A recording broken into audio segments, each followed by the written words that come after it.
அனைத்து அன்புள்ளங்களுக்கும் எனது அன்பு வணக்கம். உங்கள் எவ்ரிடே நியூஸ் சேனலிலிருந்து நான் உங்கள் பாவை. மூளைக்கு புத்துணர்வையும் ஞாபக சக்தியை அதிகரிக்கக்கூடியது, உடலுக்கு ஊக்கத்தையும் அறிவுத்திறனையும் கொடுக்கக்கூடியது வல்லாரைக்கீரை. இன்றைக்கி வல்லாரைக்கீரை துவையல் தாங்க நம்ம செய்ய போகிறோம். எப்படி செய்யுதுங்கிறத பற்றி பார்க்கலாம். வாங்க வீடியோக்குள்ளே போகலாம். இப்போ நமக்கு வல்லாரைக்கீரை துவையல் செய்கிறதுக்கு என்னென்ன தேவைன்றதை பற்றி முதல்ல பார்த்துக்கலாம். இப்போ பார்த்தீங்கன்னா வல்லாரைக்கீரை வந்துட்டு நான் 2 கட்டு எடுத்து வச்சுருக்கிறேன். கொஞ்சமாக புளி, ஒரு எலுமிச்சம்பழம் அளவுக்கு புளி எடுத்து கொஞ்சமாக தண்ணி விட்டு ஊற வச்சுருக்கேன். காரத்துக்கு தேவையான அளவுக்கு வரமிளகாய், ஒரு பூண்டு, முழு பூண்டு எடுத்து உரித்து வச்சுருக்கேன். ஒரு துண்டு இஞ்சி நல்லா கட் பண்ணி வச்சுருக்கேன். இப்போ வந்துட்டு நம்ம கீரையை வந்து ஆஞ்சி க்ளீன் பண்ணி எடுத்துகிட்டு வதக்கிக்கலாம். இப்போ ஃபஸ்ட்டு கீரையை நம்ம வந்து க்ளீன் பண்ணி இது மாதிரி கீரை எல்லாத்தையும் ஒன்று ஒன்றா எடுத்து போட்டுக்கோங்க. அதுக்கப்புறமா இந்த காம்பை வேஸ்ட் பண்ணாமல் இந்த காம்பையும் நல்லா பொடியாக கட் பண்ணி இதை கூட நம்ம சேர்த்து வதக்கிக்கலாம். இப்போ நம்ம பார்த்திங்கன்னா நாட்டுக்கீரையில் பார்த்திங்கன்னா ரொம்ப குட்டி குட்டியாக பொடியாக இருக்கும் அந்த கீரை. இது பாருங்கள், நான் வந்துட்டு பழமுதிர் சோலையில் இருந்துச்சு இந்த வல்லாரைக்கீரை.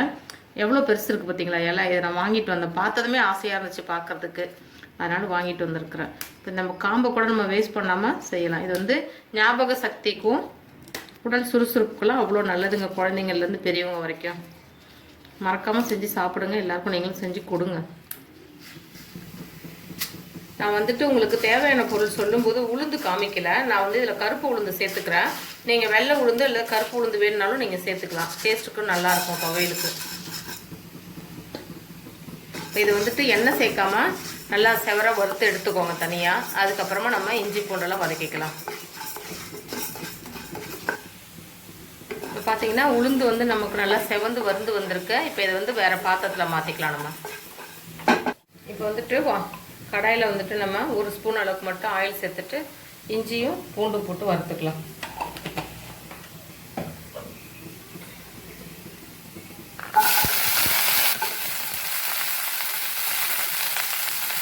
இப்போ இது 2 நல்லா பச்சை வாசனை போகிற அளவுக்கு நம்ம இதை வதக்கி இதையும் தனியாக எடுத்துக்கலாம்.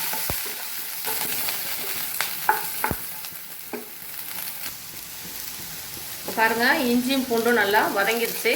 நம்ம இதை வேறு பாத்திரத்துக்கு மாற்றிட்டு வரமிளகாவை வறுத்து எடுத்துக்கலாம். லைட்டாக ஆயில் விட்டுக்கோங்க, நிறைய விட வேண்டாம். அது கூடவே இந்த வரமிளகாவை காரத்துக்கு தகுந்த மாதிரி நீங்கள் வரமிளகாய் சேர்த்துக்கோங்க. இது வறுத்துக்கலாம், வறுத்து எடுத்து வச்சுக்கலாம். இப்போ வந்து மிளகாய் ரெடி ஆகிடுச்சு. நம்ம இந்த மிளகாவை வேறு பாத்திரத்துக்கு மாற்றிக்கலாம். இப்போ வந்துட்டு நம்ம அந்த கீரையோட காம்பு கட் பண்ணி வச்சுருந்தோம் இல்லையா, அந்த காம்பை வந்துட்டு ஃபஸ்ட்டு வதக்கிக்கலாம். அதுக்கு தகுந்த மாதிரி ஒரு ஸ்பூன் அளவுக்கு ஆயில் விட்டுக்கோங்க. இப்போ அது வதங்கி வர்றதுக்கு நல்லாயிருக்கும்.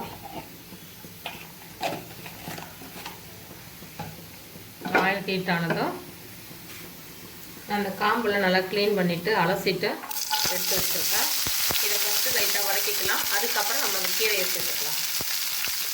இப்போ பாருங்கள் எவ்வளோ நீட் இருக்குது காம்புன்ட்டு. நான் இதான் என்னோடதுக்கு நான் இப்போ தான் இவ்வளோ பெரிய கீரை நான் வந்துட்டு பார்த்துருக்குறேன். இந்த வல்லாரைக்கீரையை ஆக்சுவலாக பார்த்தீங்கன்னா மார்க்கெட்லாம் ரொம்ப சின்னதாக இருக்கும். இலை காம்பும் பார்த்தீங்கன்னா அவ்வளோ நைஸாக சின்னதாக இருக்கும். அதுதான் வயல்லேருந்து கிடைக்கக்கூடிய நாட்டுக்கீரைன்னு சொல்லுவாங்க.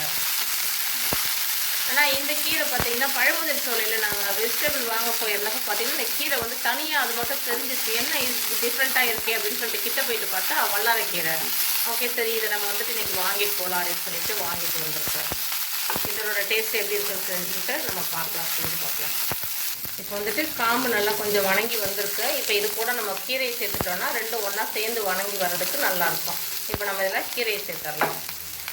இது பாருங்கள் எவ்வளோ பெருசு இருக்குது பாருங்கள் இலை. என்னால் நம்பவே முடியல இது வந்துட்டு வல்லாரைக்கீரை தான் அப்படிங்கிறத. எடுத்து ஒரு கீரையை பறித்து மோந்து பார்த்தா அதை மென்று சாப்பிட்டு பார்த்ததுக்கப்புறம் தான் அந்த நம்பிக்கையே வந்துச்சு.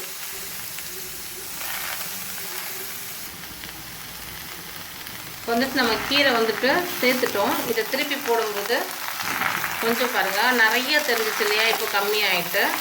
இதை வந்துட்டு நம்ம ஒரு மூடி போட்டு விடலாம். அப்போ தான் கொஞ்சம் வதங்கி அந்த ஆவியில் வந்துட்டு நல்லா வதங்கி கொஞ்சம் வரும். ஏன்னா அந்த இலை பார்க்கறதுக்கு ரொம்ப ரஃப்பாக இருக்கிற மாதிரி இருக்குது. அதனால் நான் இதை வந்துட்டு மூடி வச்சுக்கிறேன். ஒரு 2 செகண்ட் மூடி வச்சுட்டு எடுத்துக்கலாம். பார்த்திங்கன்னா நல்லா நமக்கு கீரை வதங்கி வந்துடுச்சு. போதும் இந்த அளவுக்கு. நம்ம அரைச்சிட்டு மறுபடியும் தாளிப்போம் இல்லையா, அப்போ ஒரு தடவை வதக்கிக்கலாம். ஓகே, இப்போ இது கொஞ்சம் ஆற விட்டுட்டு நம்ம வதக்கி எடுத்து வச்சுருக்கக்கூடிய மற்ற பொருள் எல்லாத்தையும் சேர்த்து இது கூட உப்பு புளியும் சேர்த்து நம்ம அரைச்சி எடுத்துக்கலாம். இப்போ இது கொஞ்ச நேரம் ஆறட்டும், எப்படி அரைக்கிறதுங்கிறத பற்றி காமிக்கிறேன். இப்போ வந்துட்டு நம்ம வறுத்து வச்சுருக்கக்கூடிய காஞ்ச மிளகாவை மிக்ஸி ஜாரில் சேர்த்துட்டு அது கூடவே நம்ம வறுத்த உளுந்து இருக்கு இல்லையா, அதையும் அது கூட சேர்த்துக்கலாம். ஃபஸ்ட்டு இது ரெண்டையும் நம்ம நல்லா பொடியை நுணுக்கிக்கலாம்.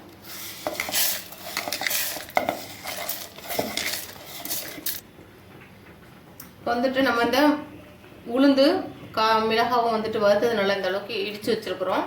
இது கூடவே வந்துட்டு நம்ம வதக்கி வச்சுருக்கக்கூடிய இஞ்சி பூண்டையும் சேர்த்துடலாம். இது கூட நம்ம ஊற வச்சுருக்கிற புளியும் அந்த புளி தண்ணியவும் ஒன்றா சேர்த்துக்கோங்க. தேவையான அளவுக்கு கல்லுப்பு சேர்த்துக்கோங்க. அது கூடவே நம்ம வதக்கி வச்சுருக்க கீரையவும் சேர்த்துடலாம்.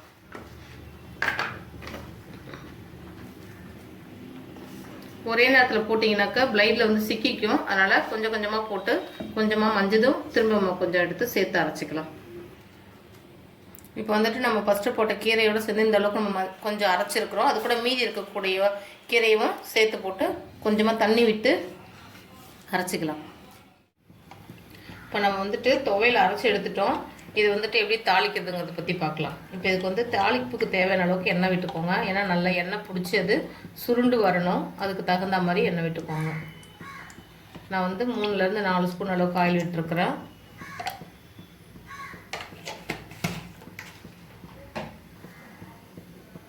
இதில் வந்துட்டு கடுகுளுத்த பருப்பு சேர்த்துக்கோங்க தாளிப்புக்கு. அது பொரிஞ்சு வர நேரத்தில் நம்ம அரைச்சி வச்சுருக்கக்கூடிய விழுது அதை கூட சேர்த்துக்கலாம். நம்ம தண்ணி விட்டு அரைச்சிருக்கிறோம் இல்லையா, அந்த தண்ணியெலாம் சுத்தமாக சுண்டி நல்லா ட்ரையாக வர்றதோட கலர் மாறும். அந்த அளவுக்கு நம்ம இதை வந்துட்டு வதக்கிக்கலாம்.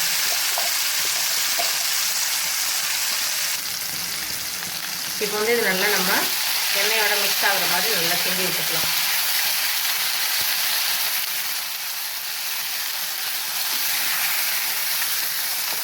பாருங்கள், கலர் மாற்று தெரியுதுங்களா? அந்த மாதிரி நல்லா கலர் மாறி வரணும். அப்போ தான் இதில் இருக்க தண்ணியெலாம் நல்லா சுண்டி வரும். எடுத்து நம்ம ஸ்டோர் பண்ணி வச்சுட்டு ஃப்ரிட்ஜ்லேயும் வச்சுக்கலாம், இல்லை தனியாகவும் நம்ம வச்சுட்டு யூஸ் பண்ணிக்கலாம். ஒரு வாரத்துக்கு மேலே யூஸ் பண்ணுறதா இருந்தால் நீங்கள் ஃப்ரிட்ஜில் தான் இதை ஸ்டோர் பண்ணிக்கலாம். இதே அம்மிக்கல்லில் அரைச்சி சாப்பிடும்போது இன்னும் நல்லா சுவையாக நல்லாயிருக்கும், ஹெல்த்தியாகவும் இருக்கும் உடம்புக்கு. பாருங்கள், நல்லா நம்ம துவையல் வந்து ரெடி ஆகிடுச்சு. நல்லா சுருண்டு வந்துடுச்சு. நல்லா சுருண்டு வந்திருக்கு. இது வந்து நம்ம சுடு சாதத்தோட பிசைஞ்சு சாப்பிட்றதுக்கும் நல்லா டேஸ்ட்டாக இருக்கும். இல்லை சாதத்தோட தொட்டுக்கிட்டு சாப்பிட்றதுக்கும் நல்லாயிருக்கும். இட்லி தோசைக்கு கூட நீங்கள் சட்னிக்கு பதிலாக இதை வச்சுட்டு சாப்பிடலாம். ஓகே, இவ்வளோதாங்க நம்ம வல்லாரை கீரை துவையல் வந்து ரெடி ஆகிடுச்சு. இப்போ நம்மளோட வல்லாரை கீரை துவையல் வந்து ரெடி ஆகிடுச்சு. இதே மாதிரி நீங்களும் செஞ்சு சாப்பிட்டு பார்த்துட்டு இதோட டேஸ்ட் எப்படி இருக்குன்னு சொல்லிட்டு கமெண்ட் பாக்ஸில் சொல்லுங்கள். லைக் பண்ணுங்கள், ஷேர் பண்ணுங்கள், சப்ஸ்கிரைப் பண்ணுங்கள். அப்படியே பக்கத்தில் இருக்கக்கூடிய பெல் ஐக்கானையும் ப்ரெஸ் பண்ணிவிடுங்க. தேங்க்யூ.